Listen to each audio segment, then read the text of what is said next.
was just an act when defending. I think it's like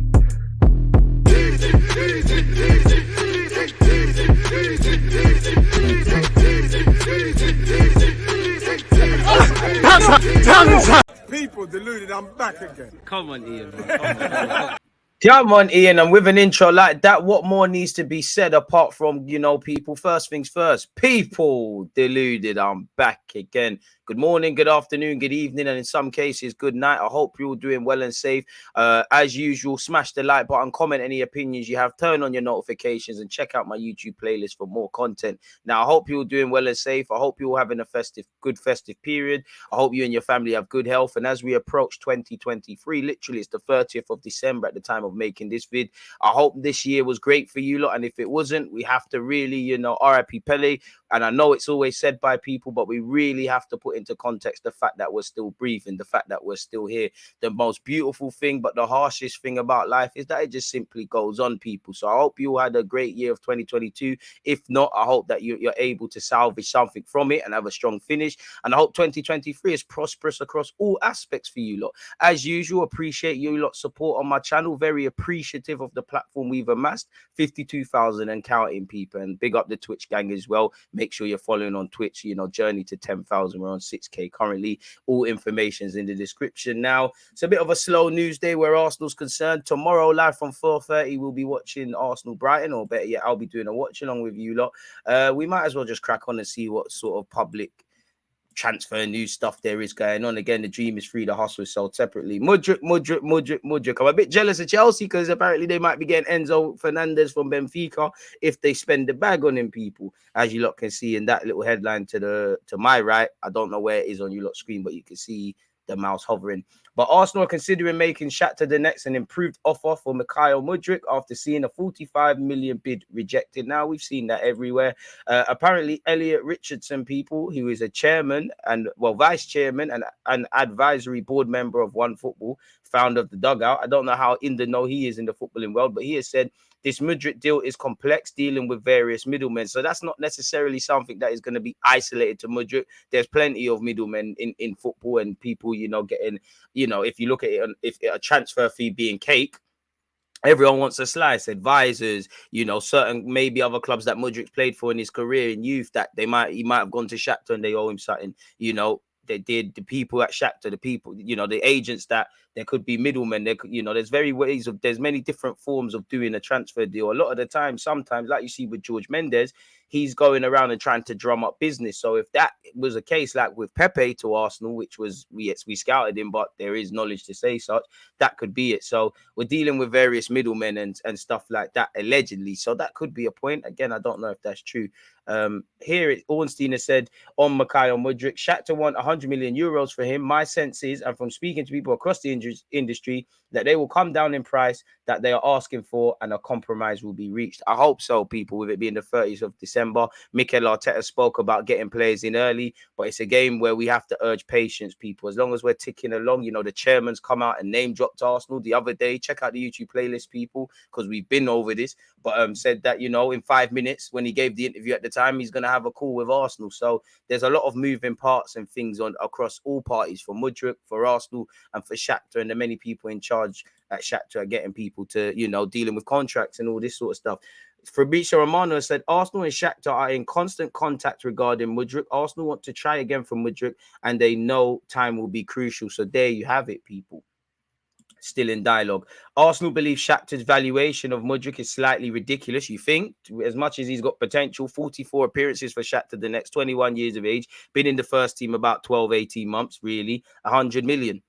Now, I can't begrudge them for wanting to get top money, where it's always potential's the buzzword. If you've got a player at the start of their career and they've got potential to be a top player, then it is what it is. And I can't begrudge them for wanting to get a ridiculous amount of money, really. But Arsenal are right to believe it's ridiculous. There is a lot of ridiculous. You can talk about him being the Ukrainian Neymar and all of these things, which I don't doubt his quality, but it's a show and proof thing. He's not a household name in football. I know everyone's a Shakhtar Donetsk, a Ukrainian football and a Mudryk expert, but he's not a household name in the same way you say Neymar. You don't even need to know about football. You know Neymar. He can command these sort of fees. And what's he done in the game? He's played 44 times for Shakhtar. He's played, double figures now in the Champions League. League. If you wanted to be harsh, Leipzig and Celtic did have a good game against Real Madrid. This isn't me discrediting him. This is me saying I think 100 million is ridiculous. I can't begrudge Shakhtar. I'd be doing the same, especially to Premier League clubs where they've got money, really and truly. So we'll have to see. But Arsenal still can't understand why club want as much as 100 million for player. Gunners feel it should be less. Arsenal wanted to sign Mudryk in the winter market, and has already been confirmed by the Shakhtar Donetsk assistant sporting director Carlo Nicoli on December the 20th. Reports have indicated the Gunners have made a 40 million euro plus bid, while Nicoli insisted earlier this week that they value their star at 100 million euros. As we've always said, to deal with Mudryk, you need to make an important offer. Arsenal may have made such an offer, but there's negotiation. So that might tell you Arsenal have made it, but it's negotiation. They might want a bit more, or a sell-on clause, or maybe the structure of the deal. How much is up front? You know, if you're Shakhtar, it's always, what is the minimum Mudryk has to do at his new club for us to get paid? And if I'm Shakhtar, you know, out of the 40 million, how much of that is incentive-based, collective and individually related to the player? You know, how much am I getting up front? How much are you paying today that's going in my bank account? How much am I getting in 12 months? You know, I don't really care for if Arsenal qualify for the Champions League. If he scores 10, 20 goals, I get this and that. That's all it is. You know, it's incentives and it's a good deal. But base, flat line salary, what do I need to do? So we'll have to see. Players have been sold that clubs wanted to sell and that we believe are no stronger than Mudryk. And he said that in relation to Grealish and Anthony to Man United and Manchester City, respectively. Mudryk with a valuation of around 100 million, so the 60 million is not enough, and that tells you everything. And I mean, there's going to be a lot of expectation when you call your client or your current player the Ukrainian Neymar, only Neymar, Mbappe and Vinicius Jr. are better than him, all of these things, where again, I have no doubt about his quality. As I've really said already, I've no doubt about, from what I've seen, the quality. I think there's a lot of rawness in his game. I can see what Mikel Arteta likes about him, likes the cutting off the left-hand side, gives us another option out wide, scope to grow, can play in tight space, can learn to play better in tight spaces, but primarily great on the counter-attack, good 1v1, plays with his head up, very intelligent. If Arteta can take that and make that great, iron out the rough patches at 21 years of age, what would he look like at 26? Maybe he will be a £100 million player. Who knows? Apparently, 2 days ago, this publication reported Arsenal could increase the offer to around 50 million euros to secure the Ukraine international services. Mikel Arteta's side, who are still keen to sign the winger, are surprised with Shakhtar Donetsk's stance to let Mudryk go. That is reported on this publication, who state Arsenal's leaders still can't understand why the Ukrainian side want as much as 100 million for the 21-year-old. The Gunners' argument for their case is that Mudryk has only made 8 appearances for Ukraine and does not have the experience of playing in Europe's top 5 leagues. Exactly. In January, he'd kind of, you know, it's the best time to sign players because we're informed, players are playing quite well. Everybody's shouldering the weight of expectation of things. It's not just like Bukayo Saka is the difference between winning or losing like in previous years, but he would need to adapt. He has not played in these leagues and things. He's barely scratched the surface as a professional footballer.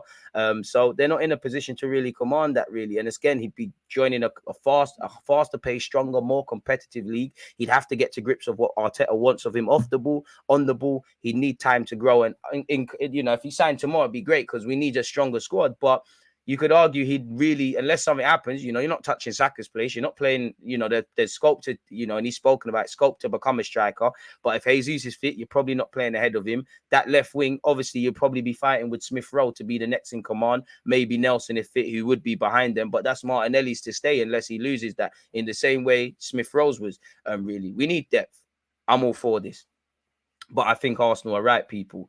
He doesn't have the experience of playing in Europe's top 5 leagues, so they are using these two factors to argue his asking price should be lower than 100 million. It'll be interesting to see whether Arsenal can convince Shakhtar Donetsk to lower their demands to sign the attacker going forward, as the Ukrainian side seem intent on making as much money as possible from their start. And again, it's going to have a knock-on effect because Shakhtar are still trying to win their domestic league and do what they're doing. They're going to lose a player that evidently makes their case of doing that weaker. So they're going to need to find a replacement. And they know that if, you know, that winger that might be at another Ukrainian club that they want to replace Mudryk, the other Ukrainian club is going to say, listen, you're taking our player in January, which inconvenienced us. And you just, you know, we don't need to care about the fees. You just sold a player to a Premier League club. I know you got money. We might say this player is worth 10 million. Now it's 15 or whatever, people. So we have to see how these things there develop.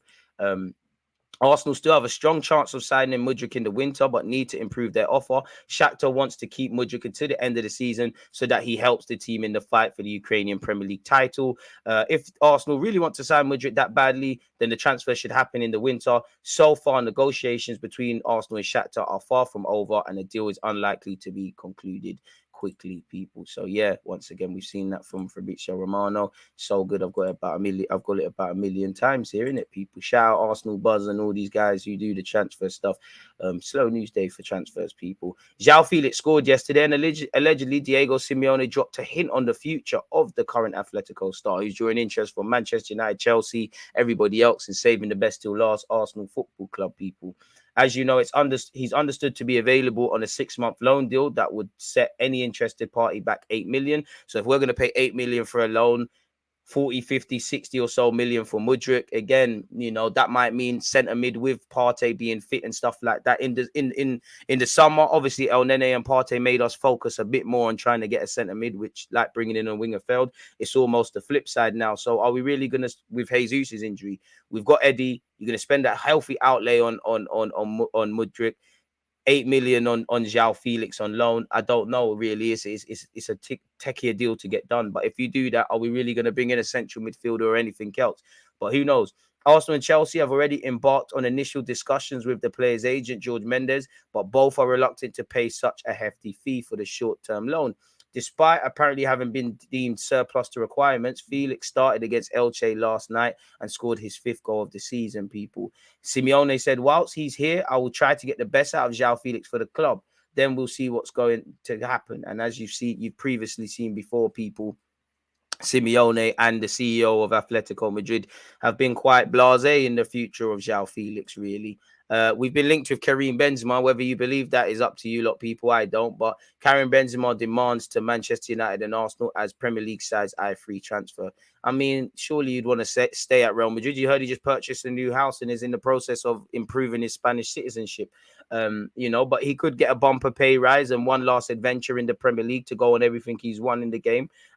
Really, I don't know. And as you can see here, I'm not going to waste time with this. The Ballon d'Or winner is yet to extend his deal with the La Liga Giants beyond next June and has been linked with a big money move. So his contract's running down. Probably will sign another one. I don't know anything, people, so I'm not going to waste time on that. I mean, I'd love Benzema for a year or two. This article has said Arsenal and United are both interested. United let go of Cristiano Ronaldo. Arsenal have an injury to Jesus. It's very easy to link the two clubs with these things. So if you lot want to believe that, people. He has 7 goals despite only playing 7 times with, in La Liga currently with his injuries. It's a myth, people. But if you lot want to believe it, in it. So moving on from that, we've been linked with Terrier. Arsenal monitoring Rennes forward Martin Terrier, who hit the headlines last season and is started off right now. He scored 21 times in the French top division last year, people, and obviously got 7 assists in all comps. This season, currently, he has 11 goals and 4 assists in 20 games in all comps. Only 5 players have found the back of the net more often than the Liga star. And obviously he can play on the left as well as up front. He could be a good complement to the side at 25 years of age, but one would wonder, he's a number of players that, should we fail with this pursuit of Mudryk for whatever reason, maybe we you know, a spanner gets thrown in the works, or we don't believe what Shakhtar are asking is worth it and attainable,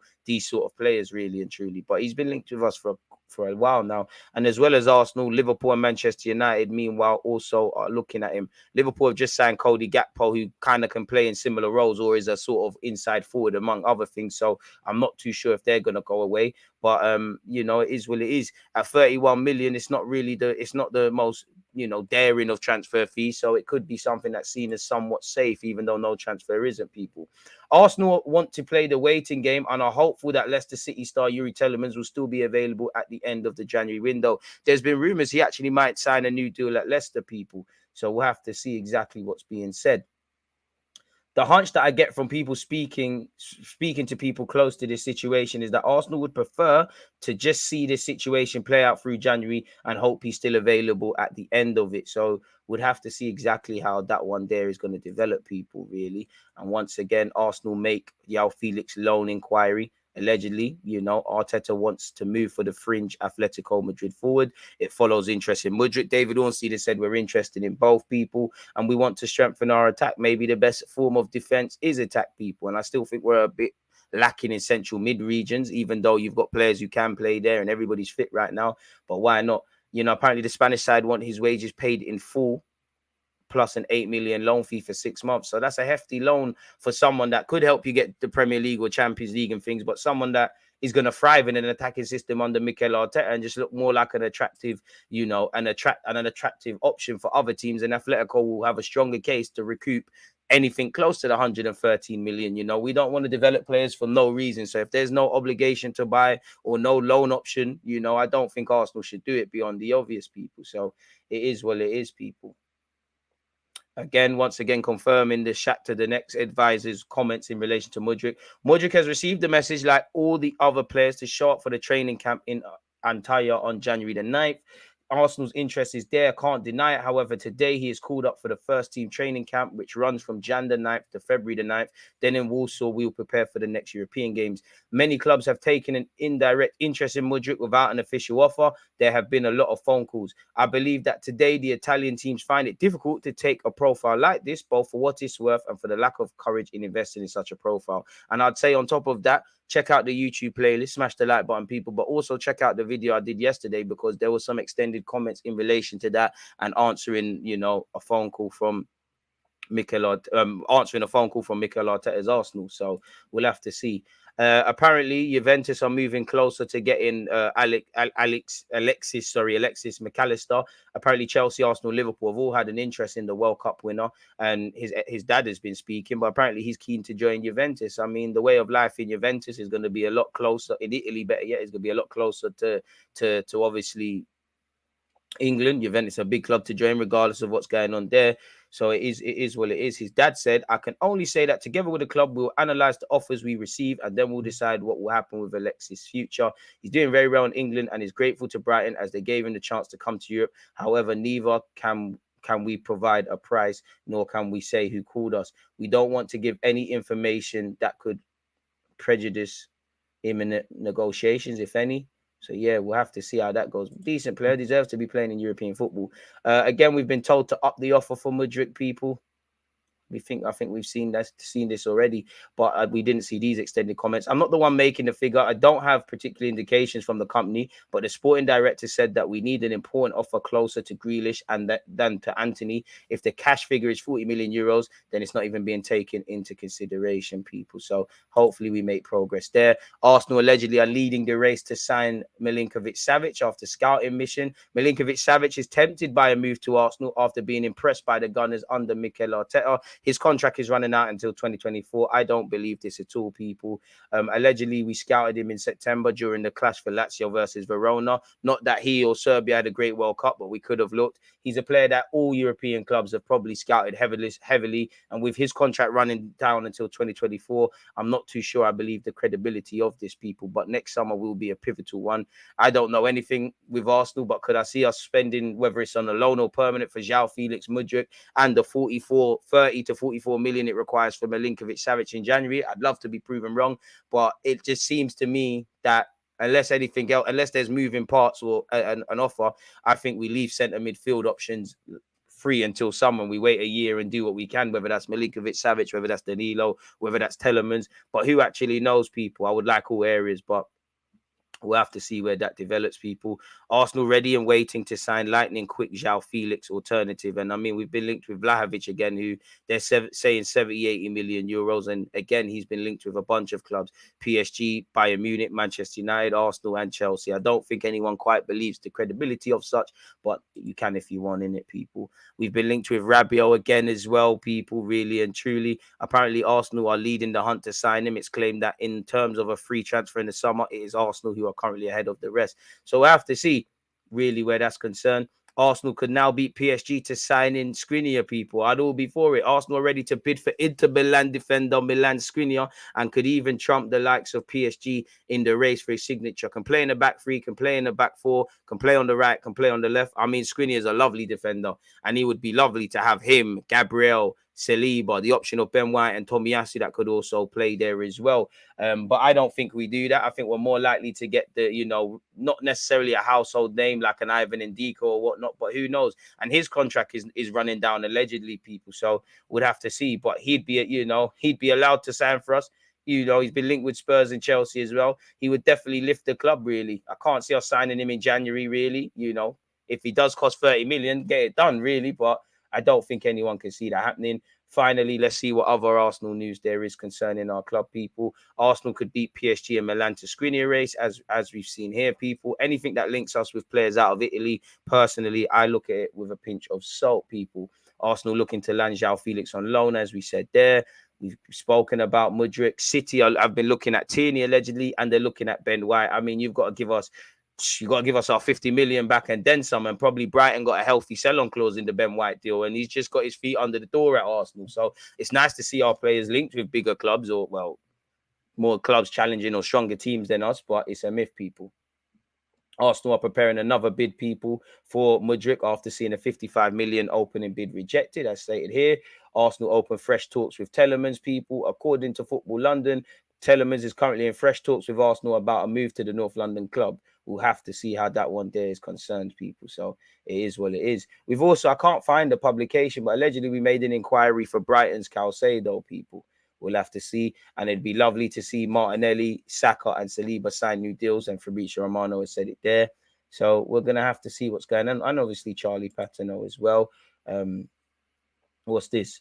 We've been linked with Ivan Ndika. Apparently, the CEO is desperate to not let his man leave, especially for free. We want to keep him, and I've made them offers and explained their role at Eintracht Frankfurt in the future. Now we have to wait and see. We are convinced that it would be the best way for them to stay with Frankfurt, of course, because you tie them down, and if they want to leave, you know, you'd get top money. Once again, we've been linked with Vlahovic, people, but then, as I said, it starts getting a bit silly. As I said, the dream is free, the hustle is sold separately. Some rumors are more often are truer than not. Make sure you're getting your opinions in. Make sure, people, you join me at 4:30. It's the last game that Arsenal are playing of 2022.